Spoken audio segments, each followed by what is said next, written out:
Okay, I'm ready. Let's do this. Let's do a Q&A. I'm so excited. Welcome back to my channel. I hope you are having a great day. And today I'm going to be doing a Q&A video. So I've only done one of these once before, and they're so fun. I love sitting down, answering some questions. So I asked on my bookstagram for questions that you had, book related, get to know me, my faith, all that kind of stuff, and I'm going to answer them. I do have to say that I did a question box last week asking for questions, and then my Instagram wouldn't let me see the responses. So I do remember some of those, but some of them were kind of fuzzy. So I asked again yesterday or a couple days ago for more questions, or for people to send in the same question that they submitted the first time, because I couldn't find the questions again. Instagram wouldn't let me see it in my archives. Also, the sun is kind of in and out, so if the lighting changes, that's why. Anyways, let's get into it. So the first question I actually got a couple times, which is very sweet. I love that. And it is, what is something God has been teaching you lately? I was thinking about this and talking to my husband about this the other day.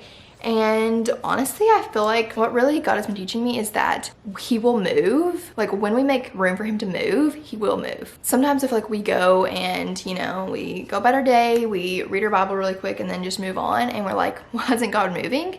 But we're not making actual room for him to move. So a couple weeks ago, like the beginning of January, my church had a 14 days of prayer and fasting. So every morning during the week, we would go to pray for an hour at our church. And I feel like just going through that and like sacrificing sleep, like waking up super early to go and pray. And it was just crazy to see like what God did in those 2 weeks. And I'm like, well, God, he can move that way now as well.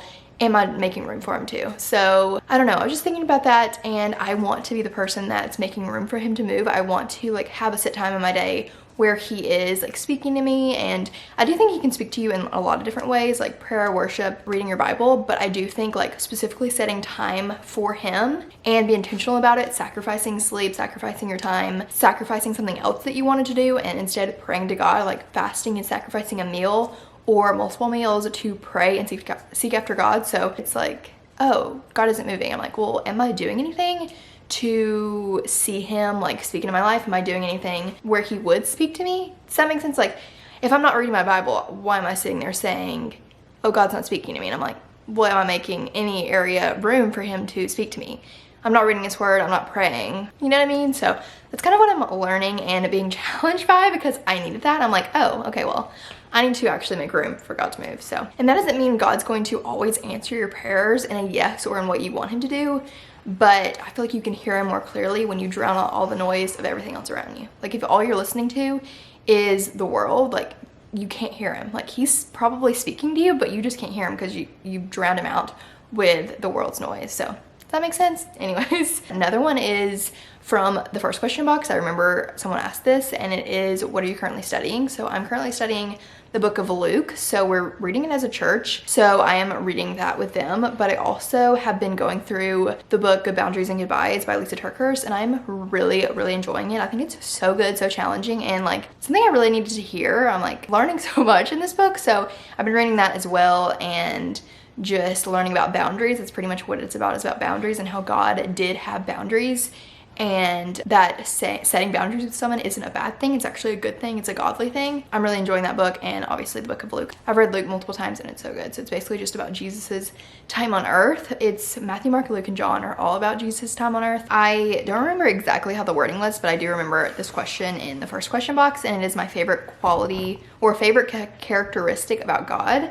And this one, it was actually, I felt like I read this question, I was like, I definitely know my answer to that. There's so many obviously amazing qualities about God: his kindness, his gentleness, his grace over us, even though we continue to sin and do the same sins over and over again, or commit the same sins over and over again, his love. But my favorite thing, or one that sticks out to me, is that he is immutable, which means that he doesn't change. So as the world changes, as we change, as the people around us change, our spouse, our parents, our family, our friends, all that stuff, they always change because that's who we are as humans. God doesn't change. He's the same yesterday, today, and tomorrow. He never changes. And that's just very comforting for me when maybe everything around me is super chaotic, or I have this friend who treated me one way and then she just like completely ditches me, whatever it may be. I know that my God's never gonna do that because he doesn't change. He's immutable. Okay, so just a little fun question is, how did you and your husband meet? I actually answered this in a different Q&A, but I've gained quite a few subscribers since then. So I will give you a little brief rundown. So me and Ethan, my husband, met at our church. So we met in 2018, I'm pretty sure. We were just friends, and then we both started dating other people. And then after like we split from our respective relationships, we just became close friends, best friends. Like I knew I could always count on him. He was always there. He was always such a good friend, and I never really thought anything of it. At the time, he was interested in me, but I wasn't interested in him. And then in August of 2019, I took him out to eat for his birthday. There, we kind of just like confessed our feelings, and then yeah, that's the rest is history. I kind of friend zoned him, and then realized that he was my best friend and I couldn't live without him. So there you go. And then we got engaged July of 2020, and then we got married April of 2021. So we've been married for almost 2 years, which is quite crazy. And yeah, so also got quite a few book questions, which is very fun. So the first one I got a couple times, which was how did you get into reading? What got you into reading? And honestly, I've always loved to read. Like I was that girl in like elementary school, middle school, where I read constantly. I was always borrowing books from the library. I had so many AR points. If you know, you know. I loved reading up until like high school, and I feel like when high school you have to like, well, more like junior high school, you have to read for school. You get assigned readings, and I feel like that made me not like reading, because any book I did read, it was because I was forced to read it. And then in college, that was the same thing. And then actually in 2020, when quarantine happened, I got the prequel of The Hunger Games. It came out, The Ballad of Songbirds and Snakes. And I'm pretty sure I like pre-ordered it because I love the Hunger Games series. So I got that book and read it. And then since we were in a house in quarantine, I was like, I'm just gonna continue reading. So truly what got me into reading was I've always loved to read, but specifically in 2020 is when I got back into reading, because I found like really good romance books that I love. So I read the Hunger Games prequel, and then I read the Divergent series, and then I read Before We Were Strangers by Renee Carlino, and that really got me back into reading. But books that specifically got me into reading when I was a kid was the Hunger Games series. I loved it, but the book that really like did it for me was The Fault in Our Stars. I read that book so many times. I've seen the movie so many times. I love that book so much, even though it's quite heart-wrenching. I loved it. And when I've asked my mom like what got me into reading, like what book got me into reading, she like immediately says The Fault in Our Stars, because like I'm pretty sure I like drug them to the movie theater to watch the movie when it came out. Like I just love that book so much, and that really got me into reading. And then in 2020 I found Before We Were Strangers. That really got me back into reading, and it's still like my favorite book of all time. It's so good. If you follow me on Instagram, if you watch my vlogs or anything, you know it's my favorite book. Also, I always read like the Jeannie B. Jones Magic Tree House. Maybe I didn't read Magic Tree House, but I did read like the Goosebumps books. Does anybody remember those? I read those so much. I loved those. They were so good. So those are some books that got me into reading, or like that I read when I was a kid. I feel like that was a question I got the first time. What did I read as a kid? Books you read as a kid. Yeah, that was one of the questions. Definitely Jeannie B. Jones, Goosebumps. I'm pretty sure I read some of the Magic Tree House books, and there was 2 other series that my library specifically had at my elementary school, but I cannot remember the names of them. Like literally it makes me so annoyed, because there were 2 specific series. One was like a teenager kind of vibe where I think it was just like a group of friends. They were in high school, I don't remember. And the other one was kind of like a mystery, but I cannot remember the names of those series. So I read those a lot when I was a kid. I read The Fault in Our Stars, The Hunger Games. In school we had to read The Maze Runner and Percy Jackson. We had to read those. So those are some of the books that I read as a kid. Someone asked if I wrote a book, what would it be about? Which I really love this question. Would love to write a romance book. I feel like all bookstagrammers, all readers always say that they would love to write a romance book, but I think that would be so fun. But honestly, I would have to have like a really good idea where I haven't seen it done before, or haven't seen like specifically my idea done before. Like there's probably tropes in it that are, you know, common, but I don't want it to be like a copy and paste of a book that I love. I want it to be a very specific idea. I don't really know, but I've definitely thought about it before. And my dad is always like, you should write a book, and I'm like, I would love to, but I would need a like really solid idea and like be able to almost like outline it to know exactly what I want to write, and then go from there. I also feel like I need more like work in writing and like not world building, like creating a story, because I like didn't like go to college for writing, which I don't think you have to do that at all, but I feel like I just don't have enough, like, I don't know. I would just need to know more about writing, about like outlining, about storytelling almost. Obviously think that comes with just like learning, but I would really like to take some like writing classes or like workshops or something like that to like help me in my writing. Someone asked, how has reading impacted your life? And honestly, like reading is like, it's definitely an escape for me. I feel like I'm able to like sit down and read, and a lot of times when I was in like harder spots in my life, it was something that like eased my anxiety. I definitely think it still does, but specifically I remember like being able to sit down and read a book and I wouldn't be thinking about anything else. I would just be thinking about the world I was in, like the book I was reading. And so it's definitely like helped my anxiety. It's like so cool that you can like read a book and you're like in a world, and I can pick up a book that I've read and be like, I know like the world that's in this, even though it's literally words on paper, like, but it's a story that is like in your head. And I just think that's so crazy. But I also feel like it has helped me like learn more about people. Even though I read mostly fiction, I feel like I've gained so much empathy for people in situations that like I'm not in. I don't know, just things like that. I'm able to gain empathy for people and more perspective on situations that I've never been in, which I think is a great thing. I feel like you can learn so much just in fiction books because you're able to see situations that maybe you didn't live in, or you're able to learn from people, even if they're like complete opposite of you, or if you like, or you see a character on paper and you don't like them, I feel like you learn from them just as a character, or as, you know, words on paper. I don't know. I feel like you learn a lot from books. The next question is 10 fave closed door romances and 10 fave fantasies. And I don't think I would be able to say this all in this video, but I do have a video on my favorite closed door romances, which I'll link below. And I plan to do another one, but off the top of my head is When in Rome by Sarah Adams, The Cheat Sheet by Sarah Adams, The Bodyguard by Catherine Center, and Dream On by Angie Hockman. I just read that in January. There is some spice in the epilogue, but it's like a paragraph. You can definitely skip it. I recommend reading the epilogue because it's so good, but it's closed door all the way through until then. So love that one as well. So those are my favorite closed door romances. Is that what it was? Closed door romances, yeah. And then 10 fave fantasies. I haven't read enough fantasy to answer this question, but definitely Dance of Thieves and Vow of Thieves. That duology is so good. It lives rent free in my head literally every day. And then the Shatter Me series. It is more dystopian, but it definitely has fantasy in it. So there you go. And then someone else asked my favorite series, which is definitely the Shatter Me series. I cannot stop thinking about it. It's so good. Love it so much. Please go read it. The next question is, if you could live in any fictional world, what would it be? So I'd probably say When in Rome, like Rome, Kentucky. That would be so fun to live there. And then also in the Love Light series, living in like Love Light Farms. What's it called? I forgot the name of the place they live in, but those two would be so fun. Cozy little small towns would be so great. Or Before We Were Strangers, because I would love to live in New York City. That would be so fun. Like going to college in New York City, all the things, would be so fun. So what's a popular book you love and a popular book that isn't worth the hype in your opinion? So a popular book that I love is It Ends With Us and It Starts With Us. I think those are definitely worth the hype in my opinion. I love them. Honestly, I feel like a lot of books I love are worth the hype, or like popular books. Archer's Voice I think is so good. Hook, Line, and Sinker, It Happened One Summer, those are so good. Every Summer After, is that a hyped up book? Loved it, highly recommend. Any books that I loved last year, I feel like they were all pretty popular. But as far as a book that is popular that I don't think is worth the hype is Magnolia Parks. I'm just gonna be honest, I did not like that book. I didn't. And I did read it in like 2019 or maybe no 2020 when it like first came out, so it wasn't really known that it was like a toxic book. So I don't think I went into it knowing that. I was hoping for a happy ending, and it definitely did not deliver that. So I do not think that book's worth the hype. I'm so sorry. Personally, I was not the biggest fan. Biggest pet peeve in reading. Okay, so honestly, let me think. I don't like when people I don't like when people dog ear their pages or break the spines. I cannot handle that. I hate that. I mean, more power to you, but I cannot do that myself. I do not like it. I guess it's like miscommunication, but I almost feel like sometimes in books they just like don't talk to each other and they're like feeling something, they just don't say it. I'm like, why don't you actually just like communicate? You know what I mean?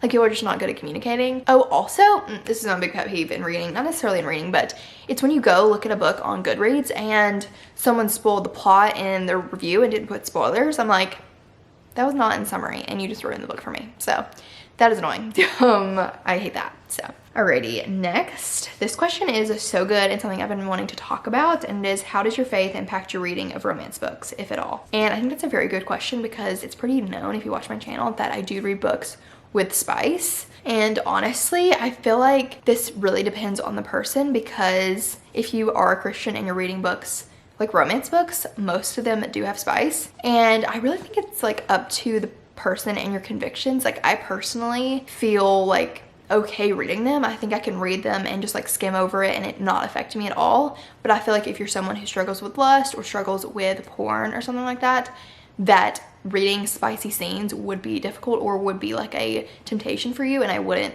recommend it. But I really think it comes down to conviction from the Lord. Like, do you feel convicted reading this? Do you feel like it is like getting into your mind and like you're thinking about it too much or something like that? I think it's the same as music or movies, TV shows, like all that stuff. I feel like people watch movies all the time with spicy scenes, like sexual scenes, and a book is no different. So it's really up to you. I feel like personal preference or like conviction specifically, and I don't feel affected by it. I do prefer to read a book without spice or closed door, but obviously that's not many books. I feel like more people are writing books without spice, but it's hard to come by. But I do prefer that. So if I can like look at a book and know that it has spice, I'm going to avoid it. So like if a book is like really hyped up and it's very obvious, like people in the reviews are saying like this is a super spicy book, I'm going to avoid it because I don't want that. So, but I do read books with spice. I think it's helpful for me because I like review books on Instagram and my YouTube channel, that I read books of all types. So I'm able to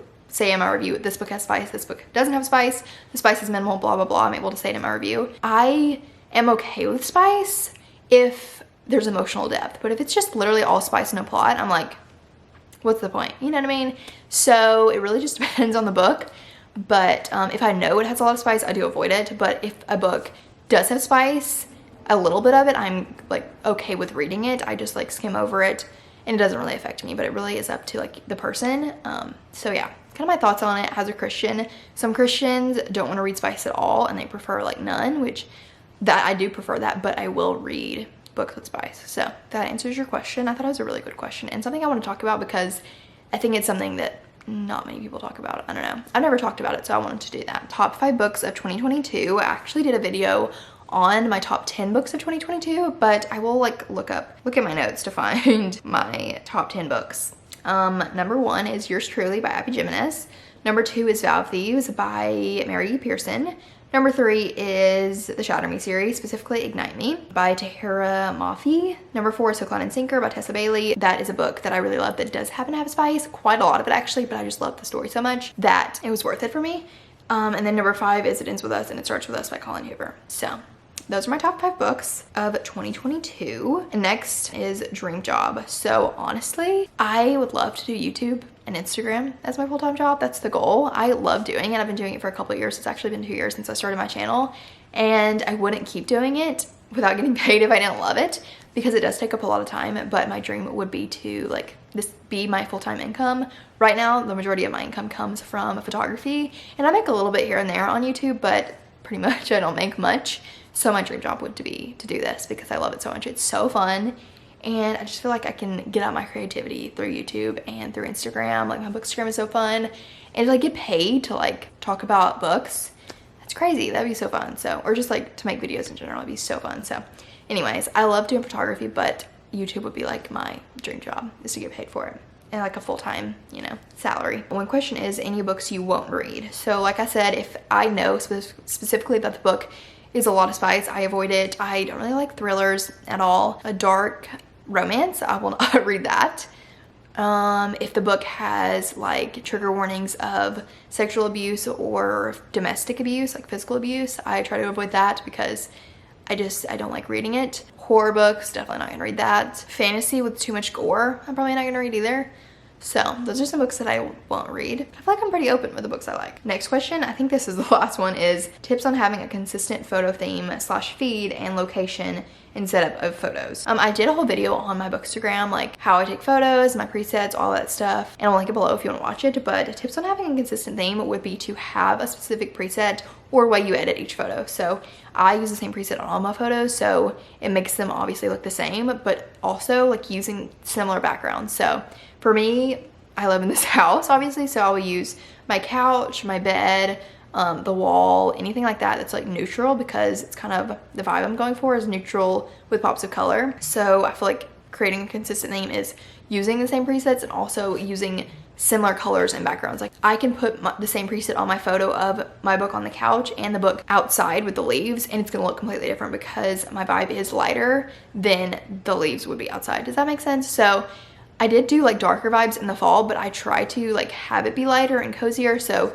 I use similar backgrounds. And I will go to like, if I take a photo at a coffee shop, I'm gonna take a photo with, I'm gonna be at a coffee shop that's lighter, you know, like that has white walls or something like that, because that's the vibe that I'm going for. So that's the answer to that question, but I will link the video below.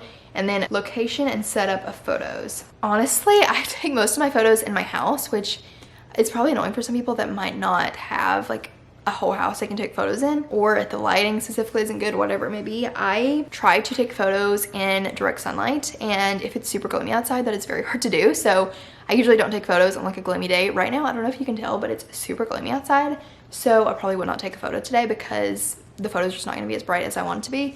So I try to take it in direct sunlight. I will have these windows open if I'm taking it on the couch or anywhere in here. I will have a window open next to my bed if I'm taking it in my room. So that makes it bright, and like it helps, you know, brighten the photo, because that's how I want it to be. But if you didn't want bright vibes, you probably wouldn't want to use direct sunlight, but I think it looks the best if you have good lighting. Like my tip honestly is to have a window that you can be in front of, lay out something flat like a blanket, or if you just like the color of your floors, whatever it may be, or like a sheet or something like that, and then put your books and everything on top of it and take pictures like that, specifically probably next to the window so the lighting is like more even, because you don't want to cover the light. Does that make sense? And just like take photos like that depending on the vibe of your feed or what you want it to look like. So setup, is this helping anybody? I'm like, am I answering these questions?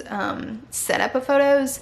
Honestly, I feel like my photos don't really have much setup. Like I don't use many props. If I have a coffee, I will use it and like hold it with the book. But a lot of times I will just take a photo of the book, or like take a photo of the spine, take a photo of the quotes in the book. So I don't do much setup. I feel like a lot of people I follow on bookstagram like do a lot of like props around it, which I think looks so cool. But for me, I feel like I don't have many props, and I like it to be more like, for me, when I'm looking at the feed, like my personal feed, if there's a lot going on in the photo, it makes the feed look like a little chaotic, when I want it to be more like cozy and inviting. So I will like maybe take a photo just laying on the couch, and it be like the photo and then kind of farther up to see around it. So I'm getting more of the neutral than of the book, and it makes the feed like you get more of the color of the neutral that I'm going for. Does this make any sense? I don't know. I don't do much setup. I did just learn how to take photos of myself with the timer. I use Lens Buddy, I think is what it's called, and it took photos of me. But usually I have my husband take photos of me if they're specifically of me, not of books, but he wasn't home, so I set up my tripod, which a lot of people do. It's just so hard for me to do that because I feel like I never get the right angle. And also I feel like whenever I do that, I am more posed because I'm not having someone like make me laugh. Like Ethan makes me laugh so much, so I'm able to like smile and like have a genuine laugh in my photos when he's taking them of me. But setting up a tripod is very easy to do. I use like a blank wall, or like my couch, I will sit on it, or my bed, something like that. Just really using what I have in my house, because obviously like this is where I live, so this is kind of what the vibe's gonna be on my Instagram. But also I do have the luxury of like owning a house where I can take photos anywhere, and the lighting is pretty good anywhere. So that's like my biggest tips. But it's also really tips of how I create content, but you might not want to take the photos like I take the photos, you know what I mean? Or like have the same colors that I do. So really up to you. I also think like lighter colors is gonna help a lot. Like if you want a brighter feed, a lighter feed, lighter colors is just gonna make it better personally. Like, but if you don't want that, darker colors. It just really depends. Like it literally boils down to even colors that you're wearing. Like I will take a photo in like a cream shirt or a pink shirt or like something light, because that's the vibe I want for my feed. I don't want it to be like super dark. I don't want to wear like a black sweatshirt and try to take a photo of it. It just doesn't really mesh well unless it's like Christmas or fall time. I took some darker photos or photos in like different colors, but I try to just do mostly neutrals. But I also really like neutrals, so that's what I own. So it's really up to you. But anyways, I think that's all the questions that I had. I've been rambling for a hot minute. So anyways, I hope you enjoyed. I hope this was helpful. I hope this was fun, entertaining. I answered quite a lot of questions. I think I answered all of them. If I didn't answer your question, I'm so sorry. You can DM me on Instagram or comment, and I will answer it below. Let me know if you want me to do another one of these in the future, because they are so much fun. I also do these Q&As on my bookstagram a lot. Like every month or so, I will ask on my bookstagram and answer questions on there. So you can follow me there. You can follow me on my regular Instagram. You can subscribe. I am posting like 2 to 3 times a week. And I think that's it. So I love you. I'm thankful for you, and I'll see you very soon for my next video. Bye.